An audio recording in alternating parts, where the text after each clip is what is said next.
Hello and welcome to our special, the Test of Champion, and this is the final day. It's the final of the World Test Championship and it is the fifth and the final day. Still everything to play for. It's a Sunday here in London. Expect a lot of crowds to be turning in at the Oval. We are right outside the Oval cricket ground and this is where all the action is going to unfold. With me is Sunny Gavaskar.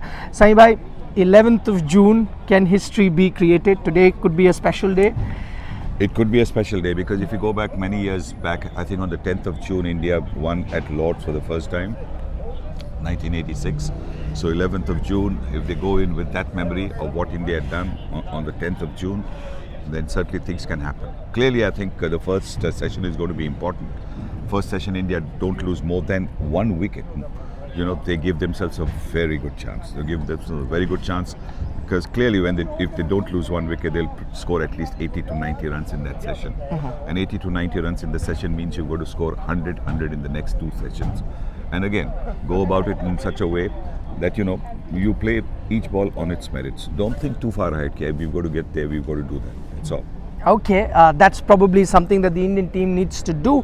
They are still 280 runs away from that mammoth target of 444 runs. Let's first quickly take a look at how day 4 really panned out. Okay, Sunny Gavaskar still with us. Sunny bhai, if the Indian team needs to look at any sort of inspiration, they need to look at this ground, they need to look at 1979, that's the year that I was born, that's the year that Sunny Gavaskar got 221 here. I think India fell 9 runs short, chasing 438. I mean, very close. What were you guys thinking then? Because I really want to know, so that probably that is something that the Indian team can draw inspiration from. We didn't think about 438. We just went about batting session by session. At least I did. I know Chetan Chauhan, who batted with me till mid-afternoon on the last day. We were only looking at, you know, batting each ball on its merits. Scoreable ball, score. 1, 2, if you've got to defend the ball. But didn't think so much. We were saying, look, let's stick around till lunch. Because if we stuck around till lunch, we knew with our scoring rate, we would get another 70, 80. And I think if you look at it, we had to score a lot more runs on the last day. Yes. Than today. If I remember rightly, we were probably 80 for no loss on day 4 and we were chasing 438, so we were looking at another 300 odd runs. Here, India has to score 280 runs in 3 sessions, and it's eminently possible. But like I said, the first session, don't lose wickets in the first session, or maybe just 1 wicket in the first session, and you give yourself a platform to go on and get a famous win. So the way cricket is being played right now, Test cricket, 280 runs, is it fair to say that if we get a full day's play, it's a result that we're looking at? Draws usually don't happen with 280 to get on one day now? No, exactly. I think look, because of limited overs cricket, because of the white ball game, the old thing of driving off half volleys is gone. Batters are now confident of playing on the up, where, you know, if the ball does move, yes, there will be a little bit of a problem, but playing through the line, playing on the up, playing on the rise, as they call it, is what is making the game a lot more attractive. You're seeing a lot more shots being played, a lot more, you know, sixers being hit because of that. Also, I think it's just the experience of having played limited overs cricket means they know the confidence that, look, if they hit the ball, it's going to go there. So I think, yes, 280 runs in a day's play, absolutely, no problem. But the one thing that we saw and which had most Indian fans worried was the fact that the pitch was showing some sort of uneven bounce. We in fact even started those ones shooting up, yes, we saw. We in fact started seeing some balls staying low as well. Luckily, in that session that India batted, they did lose those 3 wickets. Do you think the pitch has gone slightly better for batting now? It certainly has, because, you know, I think with the roller that has been used over the last so many days, today also in the morning there'll be the roller used. I don't know which one they'll use. I'm hoping that they use the medium to heavy roller, because that will really flatten out whatever little ball dents, you know, that there might be, and which will mean the ball will come on without, you know, misbehaving.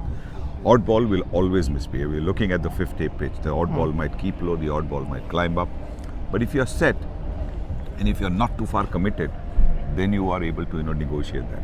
Okay, the 2 wickets, very crucial wickets that fell, was one of Cheteshwar Pujara and the other of Rohit Sharma. What did you make of those shots, and how does the current pair guard against playing such shots? Well, I mean, look, with Rohit Sharma, he normally, is looking to score runs somewhere or the other, not necessarily boundaries, looking to tap the ball.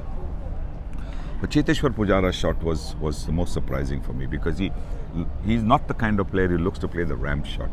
He's a player who likes to occupy the crease, wear down the bowlers, and look to score runs at the same time in singles and maybe the odd boundary. And he's the anchor. Somebody like him stays at one end. The players at the other end know that, look, he's around. Look what happened at Gabba. He took blows, but he was there. He scored 50 odd runs. But he was the one who ensured that on the last day there were no early surprises. For him to play that shot means that he was under some pressure. He probably wasn't thinking right. Because look, it happened two deliveries after Rohit Sharma got out. That's what makes it even more surprising that he was trying to do that. I hope, at this stage of his career, nobody's playing with his mind and talking about strike rate and all that nonsense.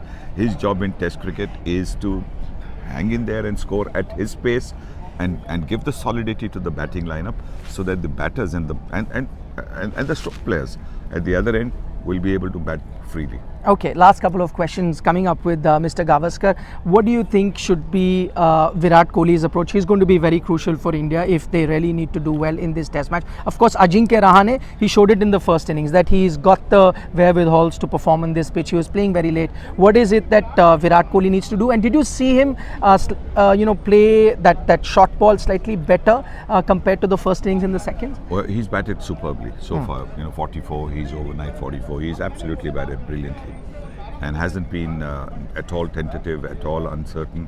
And that's exactly the way he's got to carry on. Not get ahead of himself, not think, like I said, in terms of the target. Just go and play each ball on its merits because he's got this great ability to be able to hit the good balls for boundaries. So clearly, I think if he carries on the way he has batted so far, we will be in for an absolutely delightful day. All right, we've got our fingers crossed. I've got my toes crossed as well. Finally, Saima, before I let you go, we'll of course have Sunny Gavaskar join us at the end of the game. But and this is the big talking point right now, the biggest controversy. What did you make of that Shubman Gill dismissal? Was it out, not out? Well, it doesn't matter now. Let's forget about it. I mean, it's gone. It's history. There's no point, talking about that. Let's focus on today. What we can do, what India can do.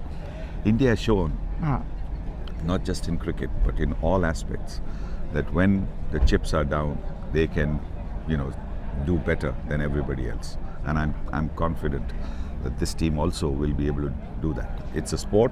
Things might go wrong, but I believe in this India and I believe in this Indian team. All right, that's very well put. It was a 50-50 call. Could have gone either ways. Sometimes the rub of the green goes your way, sometimes it does not. But Sunny Gavaskar, thanks so much for joining us.